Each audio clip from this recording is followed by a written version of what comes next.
नारद जी की तपस्या पूरी हुए वे चलने लगे तो भगवान ने अपनी माया से माया नगरी बनाई। उस माया की नगरी में एक राजा बनाया, भव्य भवन में राजा। नारद जी जाते जाते उस राजा के यहां जाते हैं।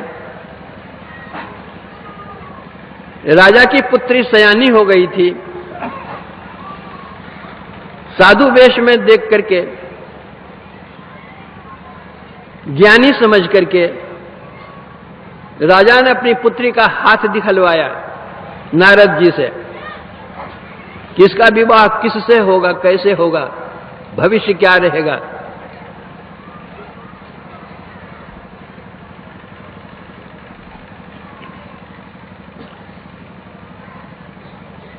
नारद जी ने जो हस्तरेखा देखी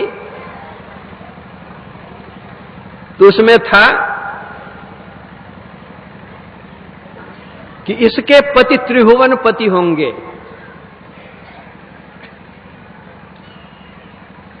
नारद जी के मन में हुआ कि इसके पति त्रिभुवन पति होंगे, तो अगर मैं ही इसका पति बन जाता हूं तो मैं त्रिभुवन पति बन जाऊंगा।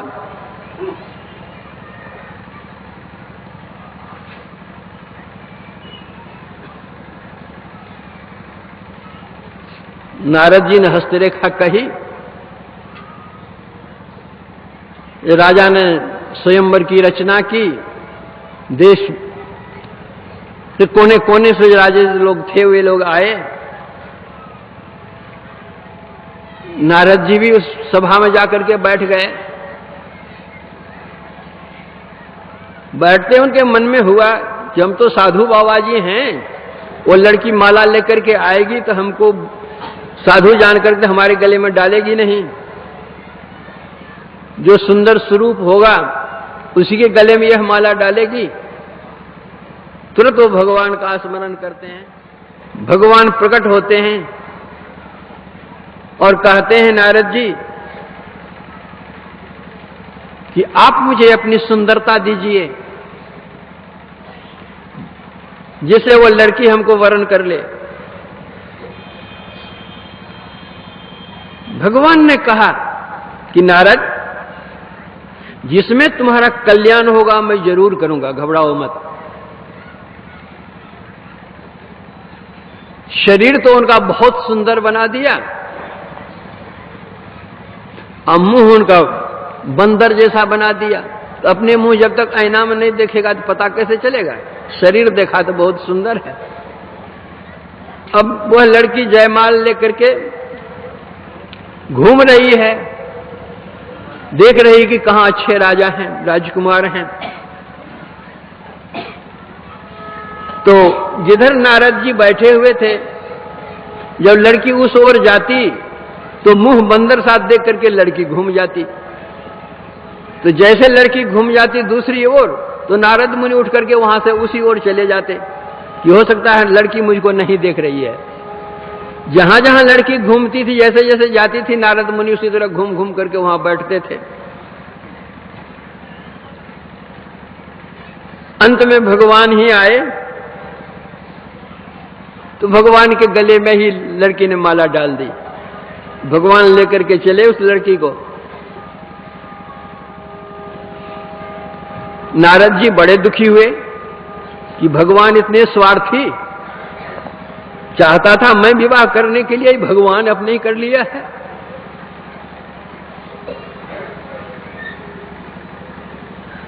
यज्ञ स्थल, उस विवाह स्थल में जो राजे महाराज थे उसका शिव जी के 2 गण भी थे। उन्होंने कहा मुनि जी, अरे देह को क्या देखते हो, अपना चेहरा को तो देखो। जो अपने चेहरा को देखते हैं तो बंदर जैसा। कहा भगवान ने मेरे साथ धोखाबाजी की, धोखा किया। जो रास्ते में भेंट हो गई तो नारद जी ने श्राप दे दिया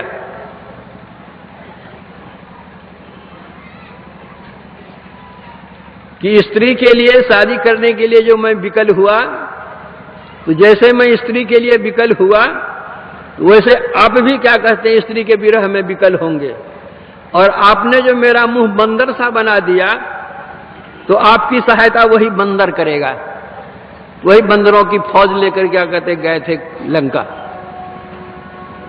तो भगवान राम के भी और भगवती सीता के भी दुख का कारण वो स्वयं ही है।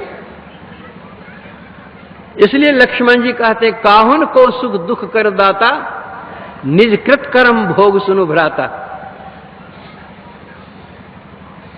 दिन है रात होगी, रात है दिन होगा, सुख है दुख होगा, दुख है सुख होगा। सूरदास जी महाराज कहते हैं संपत्ति विपत्ति, विपत्ति सो संपत्ति, देह धरे कोई है सुहाई। कभी लाखपति, कभी खाकपति, कभी खाकपति तो कभी लाखपति। उपमा उन्होंने दी कि जिस तरह वृक्ष है, एक दिन वृक्ष फूल फल से लद जाता है, फिर समय आता सभी फूल पत्ते सब झड़ जाते हैं। नदी है, बाढ़ आती है, नदी लबालब भर जाती है, समय आता है पानी सूख जाता है, बालू उड़ने लग जाता है।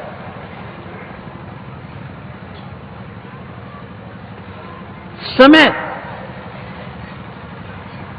द्वितीया का चंद्रमा बढ़ते बढ़ते बढ़ते पूर्णिमासी को प्राप्त करता है। सारी रात चांदनी ही चांदना रहती है और वही घटते घटते अमावस्या की रात आ जाती है, सारी रात अंधकार ही अंधकार रहता है। सूरदास जी महाराज कहते जीवन की यही लीला है। इसलिए सुख दुख से तुम ऊपर उठ जाओ। सुख किसको कहते हैं और दुख किसको कहते हैं?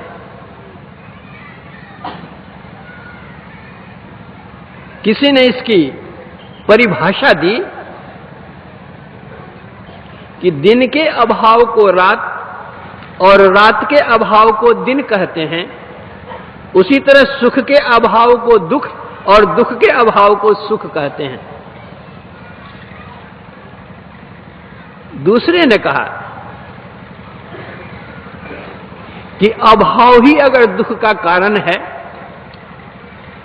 तो भाव हो जाने से वह सुख का कारण होगा, बहुलता होने से सुख का वह कारण बन जाएगा। तो मान लीजिए किसी को प्यास लगी और वह पानी पीने के लिए गंगा जी के किनारे गया, वह गंगा जी का जल लेकर के वह पी ही रहा है, एकाएक उसका पैर फिसल जाता है और अथाह पानी में वह चला जाता है। अब वहां ऊब डूब करने वह लग जाता है, तो क्या कहेंगे? थोड़े से जल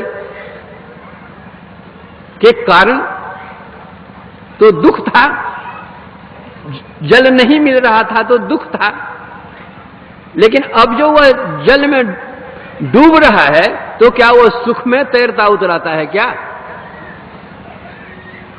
तो सुख दुख की यह भी परिभाषा सही नहीं है।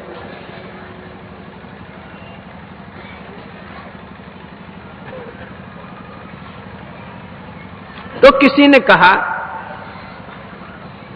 कि जैसा हम चाहते हैं वैसा जब मिल जाता है तो सुख होता है, और जैसा हम नहीं चाहते हैं वैसा होता है तो हम उसको दुख मानते हैं। सुख और दुख की परिभाषा यह है। दूसरे कहते हैं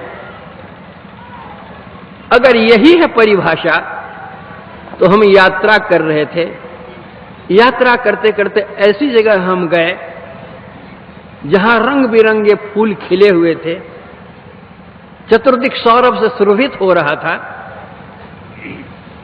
उस पर भंवरे गुंजार रहे थे, झरना झरझर करके गिर रहा था, कल कल नदियां बह रही थी,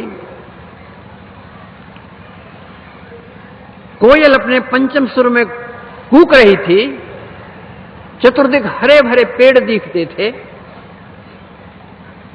तो क्या इन दृश्यों को देख करके हमारे मन में सुख नहीं होगा। अगर इन दृश्यों को देख करके हमारे मन में सुख होता है, तो क्या हमने सोचा था कि ऐसा मिलेगा तो हमको सुख होगा? जैसा हम चाहते हैं, तो क्या हम चाहते थे कि ऐसा हो जाएगा तो हमको सुख मिलेगा? बिना चाहे ही वह मिल गया। जैसा हम नहीं चाहते हैं वैसा होता है तो दुख मानते हैं। तो उसी जंगल